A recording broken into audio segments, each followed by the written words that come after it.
A Maltese military helicopter spotted Mohammed Adam Oga. በስደት ህይወት ያጋጠመህ ነገር የብዙዎች መነጋገሪያ ሆኗል። መጀመሪያውኑ ነው እኔ ወስኜበት የገባው ከሱዳን ሲነሳ ወይ ወደ አውሮፓ መግባት እና ህይወቴ መቀየር ወይ መንገድ ላይ መሞት እስከ መጨረሻው ሰዓት ድረስ ሽንት ራሱ እየለመኑ መጠጣት ደረጃ ራሱ ደርሶ ነው። በዛም ጊዜ የሰው ምክር ተውና የራሱንም ምክር አይሰማ እንደፈለገ ነው የሚሆነው። ወደ ባህር ውስጥ ራሳቸው የመወርወር ተስፋ መቁረጥ ምናምን ሽንት መጠጣት መጨረሻ ላይ ውሳኔያችሁ በቃ ከምንሞት ጓደኞቻችን ህይወታቸው አልፏል። ህይወታችን የሚያቆይ ከሆነ እነሱንም ቢሆን በልተን እንግባዛ ቦታ ላይ ይሄ ነገር እኔ አድሜ ሐሳብ ያቀርብላችሁ በውስጣቸው እንደነበረ ነገር እንዳውም የት ቦታ እንድንበላ ነገሩ። ከማማን በኋላ ቢላዋ የመፈለግ እንትን ነበረ። የተበላው ሰው ወዴት እናርገው ወደ ባህር ወደ ወሲዚ ላይ እንተው። ብዙ ትምህርት አለው ያ አትፍረድ መጽሐፍ። ሚዲያ ላይ ያልወጣ ቪዲዮዎች፣ ፎቶዎች በባህር ላይ ስናርግ የነበረው አሁን ሰው መብላቴን ነው የሚያውቀው እንጂ እንዴት ሰውን የበላ ነው በምን ቆርጠን ከየት ነው የጀመርነው? ሰውን ሲንበላስ ስንት ሰው ሆነን ነው ሰውን የበላ ነው? የት ሀገር ሰውንስ ነው የበላ ነው? ሹፍ የበላ ነው ሰውንስ እንዴት እናደርገው ነው የነበረ? ያንን ሰው ካነበበ ትምህርት ይወስድበታል፣ ህይወቱንም ቀይሯል ያ ሰው። ሰላም ተመልካቾቼ እንዴት ናችሁ? ማሜ ነኝ ከጓሮቲው። ዛሬ ዓለምን ሲያነጋግር በዓለም ዙሪያ መነጋገሪያ የሆነውን መሐመድ ኡስማን ከኔ ጋር አለ። በስደት ህይወት ያጋጠመህ ነገር የብዙዎች መነጋገሪያ ሆኗል። የዓለም አቀፍ ሚዲያዎች ሁሉ ሳይቀር በተአምር እንደተረፍክ ያ ሁሉ ስደተኛ ሞቶ አንተ እንደተረፍክ የሚዘግቡ ዘገባዎችን ለዓለም አሰራጭተዋል። A Maltese military helicopter spotted Mohammed Adam Oga, an Ethiopian man slumped over the body of another man, the last of the group to die in a journey that Mohammed said lasted 11 days. መጀመሪያውኑ ነው እኔ ወስኜበት የገባው ከሱዳን ሲነሳ ወይ ወደ አውሮፓ መግባት እና ህይወቴ መቀየር ወይ መንገድ ላይ መሞት። መሐመድ ስላየሁ እጅግ በጣም ደስ ብሎኛል። እንደምን አለ? ደህና ነህ ሆይ? ሰላም አልሐምዱሊላህ። እኔም ስላገኘሁሽ በጣም ደስ ብሎኛል። በጣም ነው የምናመሰግነው ፈቃደኛም ሆነ እዚህ ስለመጣ መሐመድ። እጅግ በጣም አነጋጋሪ የሆኑ በአንተ ህይወት በአንተ ዙሪያ የተፈጠረ ነገር አለ። ዛሬ ደግሞ መጽሐፍ ገበያ ላይ ውሏል። መጽሐፉንም ለማየት ሞክረናል። በጣም የሚገርም ታሪክ ነው። ተቆራርጦ ከሰማ ነው እንደ ዜናም በዓለም ዙሪያ ከሰማ ነው።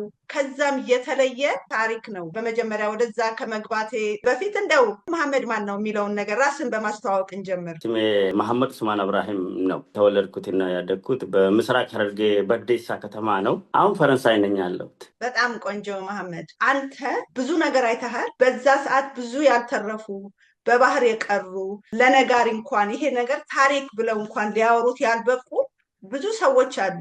አንተ ግን ተርፈክ ይሄንን ነገር ለህዝብ አቅርበካል እና ምንድነው የሚሰማክ? ሰውስ ምንድነው ከዚህ ታሪክ ቢያቀው እንዶ ቢረዳልኝ ብለህ የምትለው ነገር?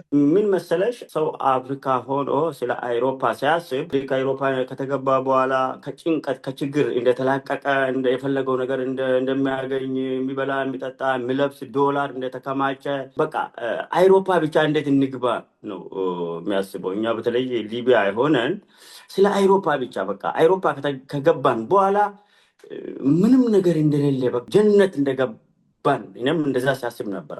ይህን ሁሉ ችግር አልፈን አውሮፓ ገብተን ወረቀት የሚያሰጥ አሳይለም ኬዝ የለንም። መሰቃየት ስንቶቹ አሉ እዚህ ውስጥ ያበዱት።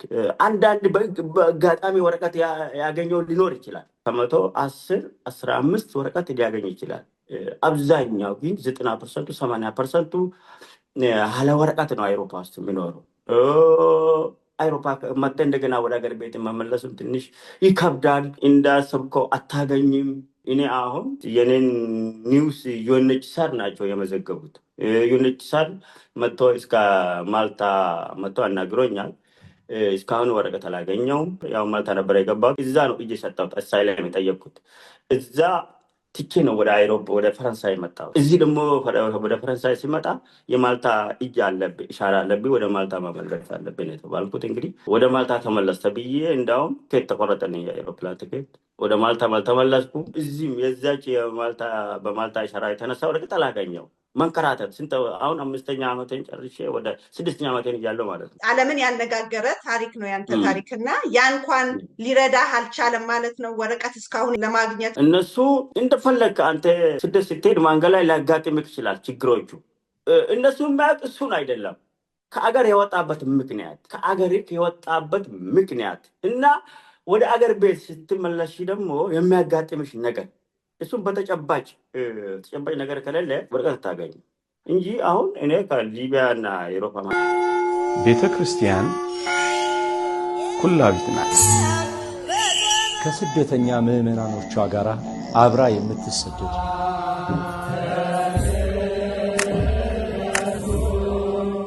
በአራቱም ማዕዘናት ሃይማኖቱን፣ ሀገሩን፣ ማንነቱን የሚያውቅ ትውልድ ለመገንባት እምዬ ኦርቶዶክስ ተዋሕዶ ቤተ ክርስቲያን ዛሬም ትጋት ላይ ናት።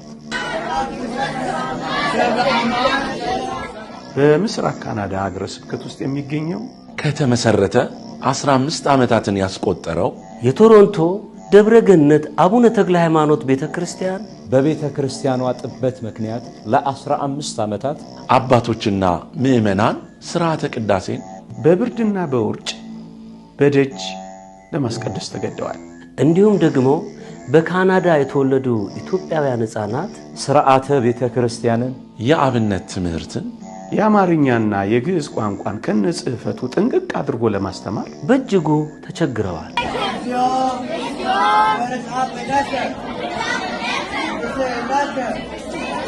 የቦታ ችግሩን ለመቅረፍ የፊታችን መጋቢት 20 ወይም ማርች 29 2025 በአይነቱ ልዩ የሆነ የገቢ ማሰባሰቢያ የበገናና የእራት ምሽት ተዘጋጅቷል።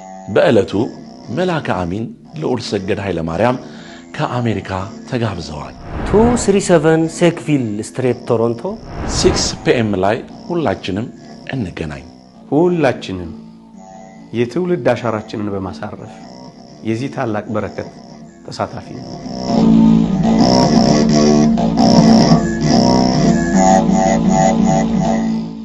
አከላለችው ሚሊትራና ላይ ነው ስቃይ ደርሰብኝ። እሱ ለጊዜ እነሱ ረድቶኛል፣ በሄሊኮፕተር ከባህር አውጥቶኛል። እንግዲህ በቃ እኔ አሁን በእውነት ከይዘም እኮ አልተታየም፣ ኢንተርቪው አላደረኩም፣ እድለም እኮ አልሞከርኩም ማለት ይቻላል። ምክንያቱ ማልታ ነው። ማልታ ከአውሮፓ ሀገር አንዷ ነች። እዛ ጀመርኩ፣ ሳልጨርስ እዚህ መጣሁ ፈረንሳይ። እዚህ ሲመጣ ደግሞ ኢሻራ ወጣብኝ። በቃ ኢሻራ ሲወጣብኝ ህጎች አሉ፣ የደብሊውን ያብሮ ህጎች አሉ።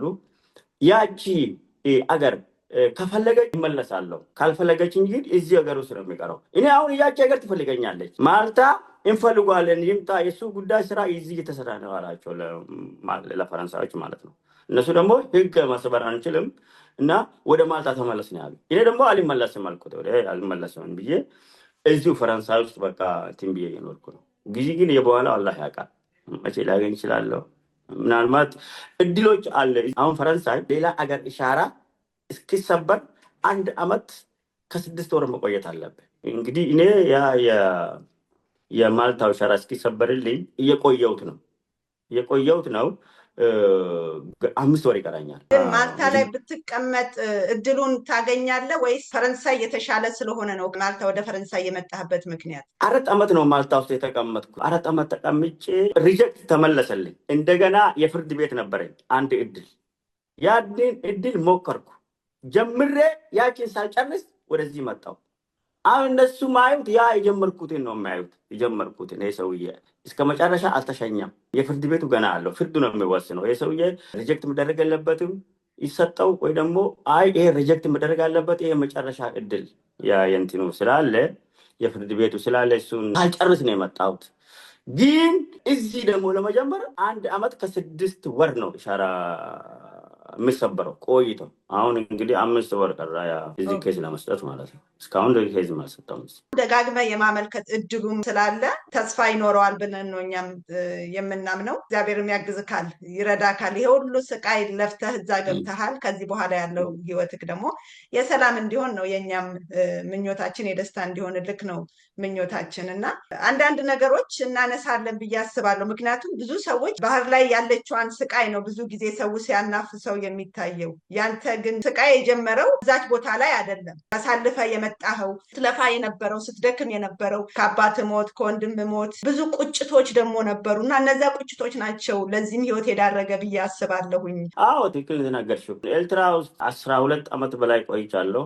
ኤርትራ እኔ መጀመሪያም ኤርትራ ገባለሁ ብዬ አይደለም የገባሁት፣ ይታገላለሁ ብዬ አይደለም የገባሁት። ስለ ትግል ምን እንደሆነ አላውቅም፣ ግን ያገፋፋይ ነገር አለ። ያ ያገፋፋይ ነገር ኤርትራ አስገብቶኝ 2 ወር ሳይሆን ከውስጤ ጠፍቶ ራሱ ኤርትራ መግባቴን ጽሼበት ነበር። ኤርትራ ከገባ በኋላ እንግዲህ 12 ዓመት ውስጥ ነው የቆየሁት። እዛ በጣም ስቃይ ሀገር ነው። ችግር መቋቋም እዛ ነው ስልጠና የወሰድኩት ለማለት ይቻላል። የውሃ ጥም መቋቋም፣ ምግብ ረሃብን መቋቋም እዛ ኤርትራ ነው ዲግሪ ጭኜ የወጣሁት። ያ ኤርትራ ያገኘሁትን ዲግሪ ያው ከአላህ ጋር በመሬትና ባህር ላይ አግዞኛል። በትክክል እኔም ያየሁት እሱን ነው። ውትድርና ላይ በነበርክ ሰዓት ይሰጥህ የነበሩትን ስልጠናዎች በትክክል እዛ ቦታ ላይ ተግብረሃቸዋል ብዬ ነው የማስበው። የባህር ውሃ ያለመጠጣቱ፣ ሰውነትህን ውሃ ውስጥ እየነከርክ ማውጣቱ ከመጠጣት ይልቅ ይሄ ራሱ በጣም ትልቅ ትምህርት ነው። ላይ አብረውክ ስለነበሩት ሰዎች አንተ ነበርክ መካሪያቸው። አንተን ነበር እንደ ትልቅ ሰው አክብረው ይሰሙክ የነበረው፣ ጋይድም ታደርጋቸው የነበረው። ያንን ነገር ያውቁ ነበረ። አንተ በዛ መንገድ ማለፍን ያውቁ ነበር ለማንኛውም ነገር። አዎ አብረን ቆይተናል። 5 ወር በላይ አብረን ቆየን። ልጆች ናቸው አብዛኞቹ ሶማሌዎች ናቸው። የተጨመሩብን 2 ባልና ሚስት ጋና ናቸው። እንደዛ አዲሶቹ ናቸው። ከነዛ ውጪ 2 ኢትዮጵያኖች ነበሩ። ከነዛ ጋር አሁን 5 ወር በላይ ቆይተናል። እዛ ሊቢያ ዛዊያ የምትባል ቦታ። እዛም አብረን በነበርንበት ጊዜ አብረን እናወራለን፣ እንጫወታለን። መጋዘን ነው የሚባለው። ያ እስከምትሸኝ ወደ ባህር እስከምትሄድ ድረስ እዛው ነው የምትቆየው። የከፈለና ያልከፈለ ሰው ይለያያል። አንዴ እዛ ከገባ በኋላ መጥፋትም አትችልም። ጸብተህ አይ እኔ ደላላ ከፈልኩህን ገንዘብ ውሰድ በቃ እኔ እመለሳለሁም አትችልም። ለምን አንዴ እዛ ገብተሃል፣ ከፍለህለታል። እዛ ውስጥ መቆየት 6 7 8 9 ወር 1 ዓመት 2 ዓመት የቆየ ሰው አለ ከኔ በፊት። እንደው አሁን እዛ ውስጥ ሰው ይታመማል። ከታመማ መድኃኒት የለውም፣ መጨረሻ ላይ ይሞታል። ይሄ የሞተውን ሰው እዛ የተሰባሰቡት ሁሉ ህፃናቶች ናቸው። የሞተ ሰውና ያልሞተ ሰው ራሱ ለይቶ አያውቁም። በዛን ጊዜ እኔ ነበር የሚጠሩ። እኔ መጥቼ አይቼ አይ ይሄ ሞተ ተውት ይላቸዋለሁ። በቃ እኔ እስከምነግራቸው ድረስ አያምኑም። ከዛ ድረስ ሞቶ የቆየውን ሰው ውሃ ይጨምሩበታል፣ አሲር ምናምን ይጨምሩበታል። እንግዲህ በዛን ጊዜ ነው የለመዱኝ እኔ ልጆቹ ማለት ነው። እንግዲህ ባህር ላይ አብረን ጉዞ ጀመር። ያው መጀመሪያ ምንተ ስላወቁ በኔ ነው የሚመሩት። አንዳንድ ነገር እኔ ነው የሚያማክሩት ከመጎደታቸው በፊት። ከዛ በኋላ ደግሞ ከተጎዱ ሰው ራሱን ይስታል። ሰው በዛን ጊዜ የሰው ምክር ተውና የራሱን ምክር አይሰማ፣ እንደፈለገ ነው የሚሆነው። ወደ ባህር ውስጥ የራሳቸው የመወርወር ተስፋ መቁረጥ ምናምን፣ ሽንት የመጠጣት የባህር ውሃ ትንሽ ይወስዳሉ። ከዛ ሽንታቸው ይሸኑበትና እንዲህ ያደርጋሉ። ልክ እንደዛ ሲያደርጉ ውሃ እየተጣራ እንደሚሄድ አያውቁም። ህፃን ስለሆነ አይቀበሉም ነበረ። ግን በዚህ ልክ እንዳለቀ እኔ ነኝ ከአላህ ጋር ወደ ማልታ ባህር መርከቧ እንድትገባ ያደረግኩት። ወታደራዊ አቅጣጫ አጠባበቅ ምስራቅ፣ ምዕራብ፣ ሰሜን እና ደቡብ የሚለው በዛ አውሮፓ ቤት እንደምትገኙ ምናምን ስለማል ሰው ስናደድቼ ነኝ። አመኑብኝ። ካፕቴኑ ምንን ስለሚሰማ ከልጆቹ ሁሉም ልጆች ነው የተሰባሰቡት። ያን ያህል ድረስ ሄደናል። እስከ መጨረሻው ሰዓት ድረስ ሽንት ራሱ እየለመኑ መጠጣት ደረጃ ራሱ ደርሶ ነበር። ሽንት ራሱ እንደ ትልቅ ነገር መለመን ሁሉ ጀምራችሁ ነበር እና አንተ እስከ ስንት ጊዜ ድረስ ያንን ነገር ሳትቀምስ አለፍ? ውሃውንም እስከ መጨረሻ ድረስ እኔ አልጠጣም። እኔ በኤርትራ ያገኘሁት ስልጠና አለ። ጉሬላ ታይገር ሽንት እንደማይጠጣ፣ የባህር ውሃ እንደማይጠጣ፣ የሚበላና የማይበሉ ነገሮችን ሁሉ ተምረናል። ያስታውሳለሁ። ኩርሶ ግንባር ነበር ስልጠና የወሰድኩት እና ኩሻፕ ሲመታ ታች ሲል ላብ ላይ ሲል ደምን ታች ያድናል። እንደዚህ እያለ በዚህ ላይ ነው አሁን የዛሬ ላብ የነገ ደማችን ያድናል። ይሄ ነው የሚያስተምር። አነጣጥሮ የመተኮስ ውሃ ጣም፣ ረሃብን የመቋቋም ጉዞ የመሄድ ትልቅ ሸክምን ተሸክመው የመሄድ እየተባለ ነው ስልጠና ሲሰራ ነበር። ስለዚህ አንተ ያንን በትክክል ተግብረህ ይኸው ህይወትህን ለዛሬ አቆይተ ምስክርም ሆነ። በተለይ ይሄ መጽሐፍ ስለተጻፈ እኔ በጣም እጅግ ደስ ብሎኛል። ብዙ ሰው ያነበዋል ብዬ ተስፋ አደርጋለሁኝ እና ወደ መጽሐፉ እንደው ስንሄድ 2 ኢትዮጵያውያኖች ነበሩ መርከብ ውስጥ፣ የጨርቆስ ልጆች ነበሩ፣ ሶማሌዎች አሉ። አንተ ብዙ ነገር አይተን የለመድከው። እነዛ የጨርቆስ ልጆች ቀጥታ ከቤታቸው የወጡ ልጆች ናቸው። ኢሮፕ እንገባለን የሚል ነገር እንጂ ጭንቅላታቸው ውስጥ በእርግጠኝነት የያዙት ሌላ እንደዚህ አይነት መከራ ይደርስብናል አለ እንኳን ቢሉ ካላዩት የማያምኑት ብዙ ስቃይና መከራ ነው ያለዋል። ከነሱ ውጭ ግን የሶማሌዎቹ ትንሽ ሀሳብ ያመጡ ነበር፣ ይንቀሳቀሱ ነበረ። ስልክም አግኝታችሁ ነበር፣ የተደበቀ ስልክ ይዘው ነበር ባልና ሚስቶች። ስለዛ ጉዳይ ትንሽ እናውራበት። ያ የተደበቀው ስልክ አብረው ሲጓዙ የነበረው ያው ባልና ሚስቶች ናቸው። ባልየዋ ነው ያዙ ብሎ የሰጠው ማለት ነው ካፒቴኑ። በሰላም ጊዜ እንደዛ እንደያዘችው አሁንም እዛ ይዛለች እሷ። በዛን ጊዜ ነው አሁን የሆነ የሚበላ ነገር መሰላቸው እና ሶማሌዎቹ ሲፈትሿት የነበረ። ቆይቶ ሀሳብ ይመጣል ያልሽው ላይ አሁን ሰው ባህር ላይ ሲቆይ ራሱን ይስታል። ቀን ፀሐይ ነው፣ ማታ ማታ ብርድ ነው። በዚህ ላይ ምግብ የለም፣ ውሃ የለም። ካልበላሽ ካልጠጣሽ ደግሞ እንቅልፍ የሚባል ነገር የለም። ሌሊት እንቅልፍ የሚባል ነገር የለም። በዚህ ላይ ሰው ልጅ ምን ይሆናል? ይቀየራል። የማይሆን ነገር የሚሆን ነገር መስሎ ይታየዋል። አሁን በዛ የሚሄደው መርከብ እንደርስበታለን ብሎ ውሃ ገብቶ ትንሽ እንኳን አንድ 10 ሜትር እንኳን ሳይሄድ በባህር መበላት መርከቡ የት እና የት። ምናልባት እንደው አቅማቸው ሳይደክም ቀደም ብሎ ቢሆን ኖሮ ያሳኩት ይመስልሃል? ኖ አይመስልም። በጣም ሩቅ ነው አለ። በእርግጥ ሶማሌዎቹ ባህር መዋኘት ይችላሉ። እዛው ሶማሌ ባህር ውስጥ ነው ያደጉት። ቢሆንም ግን መርከቡ በጣም ሩቅ ነው አለ። እኔ የሚደርሱ አይመስለኝም። በዚያን ጊዜ አሁን እነሱ እራሳቸውን ስቷል። ጭንቅላታቸው የማሰብ ችሎታ እየቀነሰ ነው የሚሄደው። እዛ ላይ የሚሰራ ነገር ሁሉ በማወቅ አይደለም። ግን አሁን አይታወቅም። ከላይም ከምድርም የሆኑ አንድ ነገር ልትመጣ ትችላለች። እስከዛ ድረስ ግን ቶሎ ብሎ ወደ ሞት የሚወስደኝ ነገር እየተጠናቀቅኩ ነበር። ከዛ ድረስ የቆየሁት ግን አብዛኛው ልጆች አሁን ተስፋ የመቁረጥ ነበሩ። ብሎ ከመሰቃየት ለምን አልሞትም ብሎ ባህር ይገባል። እንደዛ አይነት ደረጃ ነበረ። በጣም ከባድ ደረጃ የሞት ሽረት ትግል ነው። ቀላል ትግል አይደለም። ስቃይም አለው እና መጨረሻ ላይ ውሳኔያችሁ በቃ ከምንሞት ጓደኞቻችን ህይወታቸው አልፏል፣ ህይወታችን የሚያቆይ ከሆነ እነሱንም ቢሆን በልተን እንግባዛ ቦታ ላይ ብላችሁ ስትወስኑ እንዴት ነበር ይሄ የመጣው? ይሄ ነገር እኔ ቀድሜ ሀሳብ ያቀርብላቸውም በውስጣቸው እንደነበረ ነገር ነው። ይህን ሀሳብ ሳቀርብላቸው እነሱ እምቢ አላሉ፣ እሺ ነው ያሉት። እንዳውም የት ቦታ እንድንበላ ነገሩ። የት ቦታ ቪታሚን እንዳለው ከሰው ሰውነት ውስጥ ማለት ነው ነገሩኝ ማለት ነው። ይሄን ደግሞ እነሱ ሲነግሩኝ እኔ ደስ አለኝ። መጀመሪያ የሚቃወሙኝ መሰለኝ። ከተቃወሙኝ ደግሞ እኔ መጠቀም አልችልም። ከተስማማን በኋላ የብለዋ የመፈለግ እንትን ነበረ። ገና ያ የተበላው ሰው ወዴት እናድርገው? ወደ ባህር እንወረውረው ወይስ እዚህ ላይ እንተው?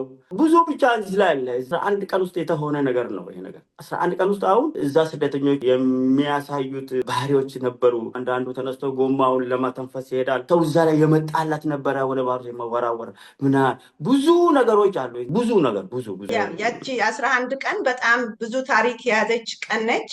መጽሐፉ ላይ ሁሉ ነገር በደንብ ተተንትኖ ተጽፏል። እኛ አሁን እንደዚህ ነው ብለን የምንጨርሰው ነገሮች አይደለም። እንደው አንዳንድ ነገሮች ለማንሳት መጨረሻ ሰዓት ላይ አንድ ወንድምህን ያገርህን ልጅ ወደ ፈለገበት ቦታ ሁሉ ልከኸዋል። አዎ አብርሃም ይባላል። ከኔ በፊት እዛ ደላላው ሲደበድበው ነበረ።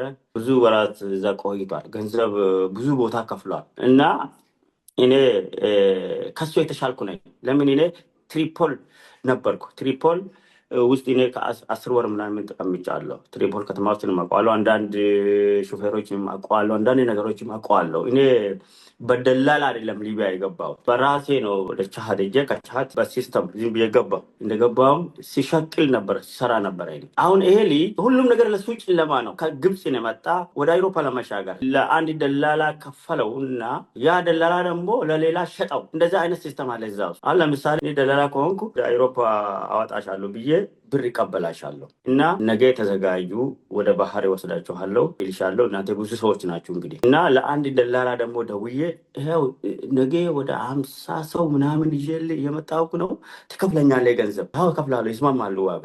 ስለዚህ በባህር ላይ ትጠብቀኛለህ። ልክ ባህር ላይ ጠብቀኝና እኔ በመኪና ጭኜ ባህር ላይ ሲያመጣ ስደተኞቹ አንተ ደግሞ መጥተህ ልክ ፖሊስ መስለህ የት ትሄዳላችሁ ብለህ ከዛ እኔን አባረ። እንደዛ ሲስተም አለ። ፖሊስ መስሎ እኮ ነው አገር ጠባቂ የሆነ ባህር ጠባቂ። ከዛ ስደተኞቹ ወደ እስር ቤት እንደሚወስደው ሰው ወስዶ እስር ቤት ውስጥ እዛም እንደገና ከፍለህ ትወጣለህ። ይሄ ሰውዬ ከአንቺ ብዙ ነገር ይፈልጋል። የጥቅሙ አለ፣ ለደላላ የከፈለዋል። ይሄ አብርሃም በእንደዛ ለሶስት ሰው የተሸጠ ሰው ነው። አሁን በጣም ተሰቃይ ነበረ እዛ እና አሁን እኔ አንድ ቀን መጀመሪያ ከሱ ጋር ተስማማሁ። እሺ አለ። ከዛ እኔ መጀመሪያ ሰራበት የነበረው አልሐጥባ የምትባል ቦታ ለዛ ደውዬ የሚሰራልህ ሰው ወይ ትፈልጋለህ አልኩት። እንደ አንተ አይነት ጎበዝ ሀበሺ ይፈልጋለሁ አምጣልኝ አለ። ተስማማሁ። ከዛ እኔን ያመጣኝ ታክሲ አለ ከትሪፖል ዘው ያመጣኝ። ለዛ ለታክሲ እውነተኛውን ነገር ነገርኩት። አንድ ልጅ አለ ከዚህ ስረቅና በሲስተም ትሪፖል ውሰድ አልኩት። ትሪፖል ደግሞ ስትወስድ መጀመሪያ እኔን የወሰድክበት ቤት እዛ ውሰድ አልኩት። እንዴት ትከፍለኛለህ ያለ 300 አልኩት። ተስማማን። ያ የታክሲ ሹፌር ምን አደረገ? የሆነ ማዴ አለ ጥሩምባ ልፋል እነሱ ደላላው ቤትና ያ ጥሩምባ ጎን ለጎን ነው። እዛ ጥሩምባ ጋር ገብቼ ይቆማለሁ በር ከፍቼ። ልጁ በሩ ተከፈተ። ቀይ መኪና ሲያይ ሮጦ ይግባ ብሎ ነገረኝ። እኔ ለሱ ነገርኩት። ከዛ አብርሃምን ከዚህ አስወስጄው ያ አብርሃም ትሪፖል ሄዶ እኔ መጀመሪያ ሰራበት የነበረው ቤት ሰራ። አሁን ዩኬ ነው ያለው። እንደውም ተገናኝተን ስንደዋወል ነበር እኔ ማልታ ከገባ በኋላ በኢሞ። ሌላው እንደው አንድ ሳላነሳ ማላልፈው ነገር 2 ኤርትራውያኖች ነበሩ። እናንተ መርከብ ውስጥ ከገቡ በኋላ እንደገና አስወርዶ ሌላ መርከብ ላይ ጭኗቸው ነበር እና የነሱም ነገር ትንሽ ይገርመኛል። ፈጣሪ ነገር እንግዲህ ትረፍ ያለው አትሰቃይ ያለው ነፍስ በእንደዛም መንገድ ይተርፋልና ስለነሱ ስታስብ ምን ይሰማሃል? አንዳንድ ጊዜ ሲያስብ ደላላው ራሱ ጥርጣሬ አለው ለዚህ ለኛ መርከብ። ለምን ይሄ የኛ መርከብ ጎማ ትንሿ ጎማ ነች። በጣም ፀሐይ ላይ ቆየች ነበር። ቀዳዳ ነበረ። ያቺ ቀዳዳዋ ልክ እንደ መኪና ኮማንዳሪያ ተለጥፋ ንፋስ ተሞልቶ እኛ የሄድንበት ታይቶ ይባላል። ደላላው እነዚያ ልጆች ይወዳቸዋል። ለምን ለሱ ሲያገለግሉ ነበር። እንደ ደላላም ሆኖ ሰው ያመጡለት ነበር። ሁለቱም ብቻ ጠርቶ ኑ እናንተ እዛ ላይ ሂዱ አላቸው። ባህር ከገባን በኋላ እኮ ነው በቃ ጥቅታ ከሰራሽ እነሱን አውርዶ እዛ ላይ ትልቋ መርከብ 2 መርከብ ነበረ ባለው ያወጣው። ያቺኛ መርከብ ትልቅ ነው። ኑ ብሎ ወደዛ ወጥቶ እነሱ ባህር ውስጥ ተያዙ። ፖሊስ ያዛቸው ወደኋላ ተመለሱ። እንደው ስለዚህ እሱ ተጠራጥሯል፣ ያውቀዋል። ግን የመርከቧ ችግር ሳይሆን የጂፒኤስ ችግር ነው አይደለ? አቅጣጫ የመሳት መንገድ ነው ችግር ውስጥ የከተታችሁ። የባለሙያም ችግር ነው። አሁን ጂፒኤስ አዲስ ቢኖረንም ባለሙያ መኖር አለበት። እዛ ቦታ ባለሙያ አይገኝም። ጂፒኤስ መጠቀም ሰው የለም፣ ካፒቴን የለም። እዛው ነው የሚለማመደው። ትንሽ የተሻለ ሰው ተጠርቶ ባህር ላይ ይለማመዳል። አሁን በዛ ጊዜ አይቶም እንደዚህ ማውጣት ከዛ ይውጡ። ለምን እዛ ያጠራቅማቸዋል። ከዚህም ከዛም ያመጣል። ከኢትዮጵያ፣ ከኤርትራ፣ ከሱዳኒ፣ ከኒጀር፣ ከናይጄሪያ የሌለ ስደተኛ የለም። እዛ ትልቁ መጋዘን ሞልቷል። እዛ ይጨናነቃሉ። በቃ እሱ ከዛ እንዲለቀቅ ነው የሚፈልገው። ከዛ ብቻ ይሁን እንጂ ዝኔታ ያለው ግን የኛ ያ ትንሿ ጎማ ካፒቴኑ ለራሱ ባለሙያ አይደለም። አውቃለሁ ብሎ እዛ ቋንቋ እኔ አውቃለሁ መደት ይችላል ካልሽ በቃ አንቺ ነሽ ሾፌር። ሶማሊያው አሁን እኔ አውቃለሁ አለ ና አለው። አይቶም ደግሞ ችግር አይደለም ሀሺሽ ነው የሚጠቀሙት እዛ ደላላው። ኖርማል ሰው አይደለም እዛ ተቋለ አውቃለሁ አለ። ትንሽ ልጅ ነው። እሺ ና አሳየው። ይሄን ነው የምታውቀው ውሸታም አለና ራሱ እዛው አሳየው። በቃ ይሄናል አያምንበትም ነበር። ማን ይዞት ይመለሳል መርከቡን? ከዛ በኋላ እዛው ነው የምትጥላችሁ የምትገቡት እናንተ? እዛው ነው የምጥለው። እውነተኛ መርከብ እኮ አይደለም፣ ጎማ ነው። ዝም ብለው ጎማ በንፋስ የሚሰራ ጎማ። አሁን ለምሳሌ እኛ ፖምፓ ነበር። ፖምፓ እንዲህ የምነፋበት ፖምፓ እንደ ሳይክል እንዲህ እያየ ላስኪቱ ከጎደለ ትነፋበታለህ። ከተቀደደ መለጠፊያ የለም በቃ። ስለዚህ እዛው ነው የምትገቡት። እዛው ፈረንጆቹ እንዴት እንደሚያደርጉ ማን ያውቃል? እኛ ከላላ ያነሱና በቃ እኛ እነሱ እኔ አሁን እኔን ከዛ ላይ ሲያነሱኝ ራሱ ትንሽ ነው የሚያስታውሰው። ወርዶ ኢንተርቪው ሲያደርጉልኝ ምናምን። ከዛም በኋላ ግን እስከ የተወሰነ ቀናት ራሴን አላስታውስም። ሰው በተለያየ መንገድ ስደትን ይመርጣል፣ ከሀገሩ ይወጣል። አንተ ምክንያትህ በቂ ነበር? ይሄንን መንከራተትህን ይመልሰዋል? የተሰቃየው ስቃይ ለዛ ምክንያትህ መልስ ነው? መልስ አይደለም። እኔ ኢትዮጵያኖች እንዳይሰደዱ ነው የሚለው። ኢትዮጵያኖች አይሰደዱ። በዓለም አቀፍ አሁን ስደተኞች ተቀባይነት ያላቸው ኤርትራና ሱዳን ጦርነት አለ። ከዛ ውጪ ኤርትራ ነኝ ብለህ ደግሞ ከሰጠ ማለፍ አትችልም። አውሮፓኖች አሁን ነቅቷል። እነሱ የሚያደርጉሽ ኢንተርቪው ሌላ ነው። እኔ አሁን መልእክት የሚያስተላልፍላቸው ለኢትዮጵያኖች አይሰደዱ። ከተሰደዱ በህጋዊ መሰደድ፣ ህገወጥ ስደት አይሆንም። ይሄ እኛም ያመጣንበትን የሁሉ መስዋዕትን የተከፈልንበትን ነገር አላገኛም። ስለዚህ መሰደድ ካልቀረ በህጋዊ መሰደድ። አሁን በአጋጣሚ አንድ ሰው አውሮፓ ገብቶ ወረቀት አግኝቶ ለሰፈሩ ልጅ ይደውላል። እኔ አግኝቻለሁ ቆር ምናምን ይላል። እንደ ኢከሌ ሆናን ነው ብሎ ራሱ ሜዳ ላይ ይወጣል ማለት ነው። ያ ኢከሌ አገኝቷል፣ በእድሉ ነው ያገኘው። አንተ ደግሞ እንደ ኢከሌ መሆን አትችልም። አብዛኛው ሰው በእንደዛ ነው የሚጨነቀው እኮ። እኔ አሁን አንድ ቡሽራ የሚባል ነበር ጀርመን። እኔ ቡሽራ አላውቀውም። እኔ ኤርትራ እያለሁ ነው ቡሽራ ተሰዶ ጀርመን የገባ እና አንድ ጓደኛዬ ስለ ቡሽራ ያወራል። ቡሽራ እኮ ጎበዝ ነው፣ 25 ሳንቲም ጀርመን ገባ ብሎ ያወራል። 25 ሳንቲም ጀርመን ገባ? አዎ ያ ጀርመን ያገኘሁት ቡሽራ ለሱ ብዬ ጀርመን የመጣሁት ቡሽራ እሱ አሁን እስከ ዛሬ ወረቀት የለው። ጀርመን 2015 ነው የወጣው ግን ወረቀት የለው። እንደገና ደግሞ አንድ አለ ኤርትራ ከኔ ጋር የነበረ የኛ ሐኪም እሱም ጣሊያን ገባ ያለ ሰው ያወራል ስለሱ። እሱ ጣሊያን ገብቶ ምን ውስጥ እንዳለው እኔ አላውቅም። ከዛ መጥቼ ሰውዬው ከስራ ውጭ ሆኖ ሲሄድ ለሻፔል የምትባል ቦታ አገኘው። እሱ ነው ከባዱ ነገር መውጣት። አሁን ይኸው አንተም ኢሮፕ ነው ያለከው፣ ግን ስቃዩን መቋቋም ይችላሉ ወይ ከወጡስ አውቀውት ይውጡ የሚለውን ነገር ነው እንጂ ኢሮፕ ለመድረስ ይኸው እኔም ደርሻለሁ ነው እንግዲህ መልእክት ለመድረሱ ደርሻለሁ። ግን የምታልፉበት መንገድ ቀላል ህይወት አይደለምና ቆም ብሎ የሰው ልጅ ከመውጣቱ በፊት ማሰብ አለበት ብዬ ነው እኔም የማስበው። እንደው መጨረሻ ላይ ሰው ስላንተ ቢያቅልኝ የምትለው ነገር እንደው ይሄንን ነገር ቢረዳኝ ብለህ የምትለው ነገር አለ? አትፍረድን ያንብቡት። ለምን ያ አትፍረድ መጽሐፍ ብዙ ትምህርቶች ይገኙበታል። ሽምቅ ውጋ ያለውን ከሳራ የህገወጥ ስደት ሰው በእድሜው የመጠቀሙ ጉዳዩ ላይ ብዙ ትምህርት አለው ያ አትፍረድ መጽሐፍ። አሁን አንዳንድ ሰው ምን ይላል? ስለ መሐመድ እኮ ታሪኩ እናውቀዋለን። ባህር ሜዲትራና ባህር ላይ ሰው በልቶ ነው እኮ ባህር ያለው በቲክቶክ ላይ እናውቀዋለን ይላሉ። የኔ ታሪክ ከተነገረው ያልተነገረው ይበዛል። ያ ያልተነገረው በመጽሐፍ ውስጥ ገልጬዋለሁ። ያ መጽሐፍን ገዝቶ ቢያንብቡ ትምህርት ሰጪ ነው። ትምህርት ይወስዱበታል። እሱም መጽሐፍ ገዝቶ ያነበበ ሰው ህይወቱንም ይቀይርበታል፣ ይሻሻልበታል። እኛ ያሳተምነው ለትምህርት እንዲሆን ነው እንጂ ለገንዘብ አይደለም፣ ለቢዝነስ አይደለም።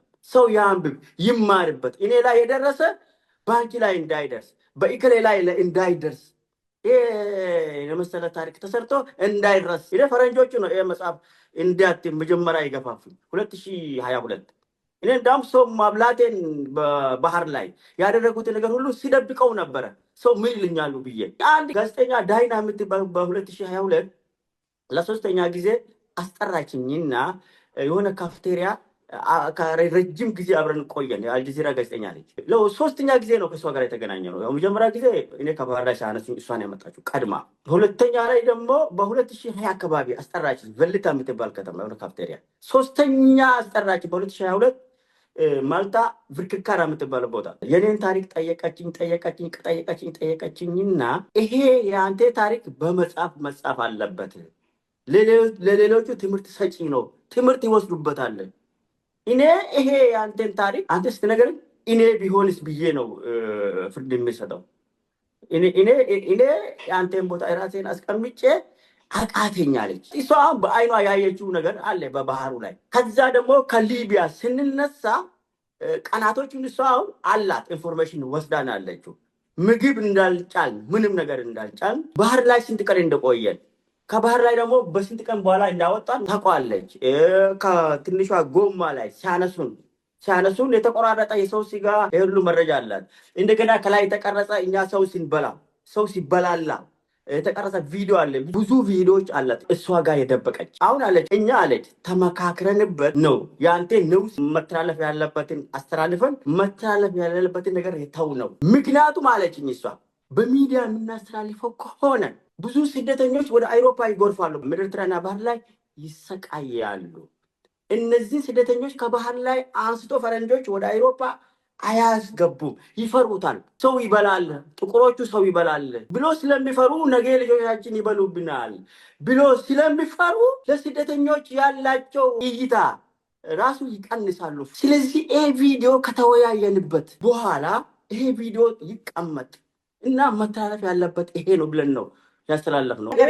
በመጽሐፍ ላይ ገብቷል፣ ታትሟል። እዛ ሚዲያ ላይ ያልወጣ ቪዲዮዎች፣ ፎቶዎች በባህር ላይ ስናደርግ የነበረው አሁን ሰው በላ ይሉናል። ሰው መብላቴን ነው የሚያውቀው እንጂ እንዴት ሰውን የበላ ነው? በምን ቆርጠን ከየት ነው የጀመርነው? ሰውን ስንበላስ ስንት ሰው ሆነ ነው ሰውን የበላ ነው? የት አገር ሰውንስ ነው የበላ ነው? ሹፍ የበላ ነው ሰውንስ እንዴት ስናደርገው ነው የነበረ? ስቃይ እዚህ ላይ ብዙ ነገር አለ። እዛ ላይ የገባ ያንን ሰው ካነበበ ትምህርት ይወስድበታል፣ ህይወቱንም ይቀይረዋል። ያ ሰው ገና ወደ ጨለማ የሚሄድ ሰው ካለም ከዛ ከጨለማ ይመለሳል ወደኋላ። እኔ እኮ ይሄ ጨለማ የሚነግረኝ ሰው ድሮ ቢኖረኝ ይሄን ልኮ ስቃይ አላልፍም ነበር። እኔ በመሆኔ ነው ቃላ እዚህ ሀገር የገባሁት እንጂ ከኔ ጋር የነበሩ እኮ ባህር ላይ እኮ ቀርቷል። የሉም ቀርቷል እኮ በ5 ቀን 6 ቀን በየደሙን እኮ ራሳቸውን እኮ ተስፋ ቆርጦ ባህር ውስጥ እኮ የጣለ ሰው አለ እኮ። አሁን ይሄ መካሪ ቢኖረኝ ድሮ እንደዚህ አይነት መጽሐፍ ቢያገኝና ቢያንብብ አልንቀሳቀስም። ቢዛው ሱዳን ሸቅዬ እበላለሁ። ቀስ ሲል ወደ በሚያወራ ሀገር ይገባለሁ ነበር። ህብረተሰቡ ይሄን መጽሐፍ ገዝቶ ያንብቡ ነው የሚለው። Amazon.com ላይ ገብተው ኪንድል ላይ ማንበብ ይችላሉ መጽሐፉን። ወደፊት እንግዲህ በደንብ ሁሉም ጋር ይደርሳል ብሎኛል። ከደራሲውም ጋር አውተር ነበረ። አሁንም የምንመክረው እኔ መጽሐፉ በጣም ብዙ እዚህ ያላነሳናቸው ነገሮች አሉ። እንዴት አድርገህ ከሀገር ወጥተህ ራሱ እዛ የደረስክበትን ነገር ሁሉ አላነሳንም። እዚህ ላይ መሀል ላይ ገብተን ነው እስካሁን ስንነጋገር የነበረው። ቢያነቡት ግን ብዙ ነገር ይማሩበታል። አንተ ለጥንካሬ እዚህ ቦታ ለቆምክበት ትልቅ ነገር የሆነልክ ነገር ምን እንደሆነ ያንን ነገር ያነቡታል ያዩታል ብዬ አስባለሁኝ። መጽሐፉን ከአገር ቤት ውጪ Amazon.com ላይ ነው የምታገኙት።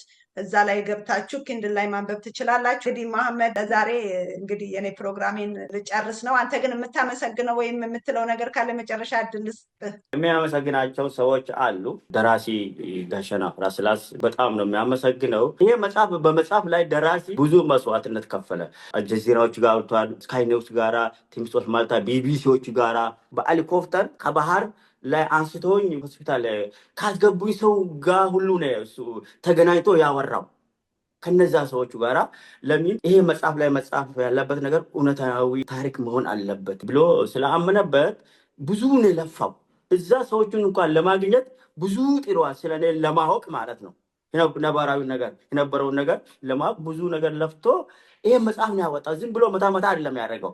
ብዙ ጊዜ ነው የወሰደበት። ደራሲን በጣም ላመሰግናቸው እወዳለሁ። ይሄ መጽሐፍ ታትሞ እዚህ ደረጃ እስኪደርስ ላገዙኝ ሁሉ አጠገቤ ለቆሙት ሁሉ እኔ ምስጋናዬን ልስጣቸው እፈልጋለሁ። አመሰግንሻለሁ። አንቺ በጣም አመሰግናለሁ። እኛም ደራሲ ራሴልን በጣም ነው የምናመሰግነው። ይሄንን መጽሐፍ ለህዝቡ እንዲቀርብ ስላደረገ መነበብ ያለበት በተለይ ሀገራችን ላይ ያሉ ወጣቶች ከሀገራቸው ከመውጣታቸው በፊት አትሂዱ ብለህ ማስቆም አይቻልም። ይሄንን መጽሐፍ ግን ሳያነቡ እግራቸውን ባያነሱ ብዬ እመክራለሁኝ። እኔ እንግዲህ በድጋሚ መጽሐፉን Amazon.com ላይ ነው የሚያገኙት። እንድታነቡት ጓሮ ቲፕስ መጋብዛለሁ። ትልቅ ትምህርት የምታገኙበት ነገር ስለሆነ ማለት ነው። መሐመድ እንግዲህ ስለመጣ ስላገኘው በጣም ነው የማከብር፣ በጣም ነው የማመሰግን። ካሁን በኋላ ደግሞ ያለው ህይወትክ ያማረና ያሰብከው ነገር ተሳክቶልህ በድጋሚ ደግሞ ለጥሩ ዜና ለጥሩ ደስታ በቅርብ እንገናኛለን ብዬ ተስፋ አደርጋለሁኝ። ተመልካቾቼ ማሜ ነኝ ከጓሮ ቲዩብ። በሌላ ጊዜ ደግሞ ሌላ ፕሮግራም ይዘንላችሁ እንቀርባለን። ሰላም ሁኑ። ቤተ ክርስቲያን ኩላዊት ናት። ከስደተኛ ምዕመናኖቿ ጋር አብራ የምትሰደድ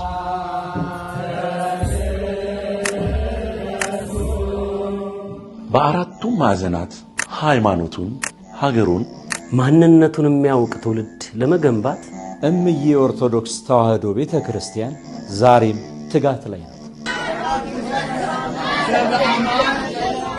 በምስራቅ ካናዳ ሀገረ ስብከት ውስጥ የሚገኘው ከተመሰረተ 15 ዓመታትን ያስቆጠረው የቶሮንቶ ደብረ ገነት አቡነ ተክለ ሃይማኖት ቤተ ክርስቲያን በቤተ ክርስቲያኗ ጥበት ምክንያት ለ15 ዓመታት አባቶችና ምዕመናን ሥርዓተ ቅዳሴን በብርድና በውርጭ በደጅ ለማስቀደስ ተገደዋል።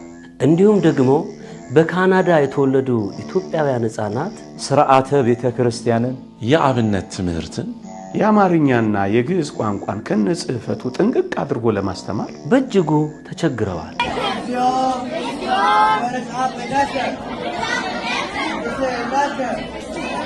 የቦታ ችግሩን ለመቅረፍ የፊታችን መጋቢት 20 ወይም ማርች 29 2025 በአይነቱ ልዩ የሆነ የገቢ ማሰባሰቢያ የበገናና የእራት ምሽት ተዘጋጅቷል።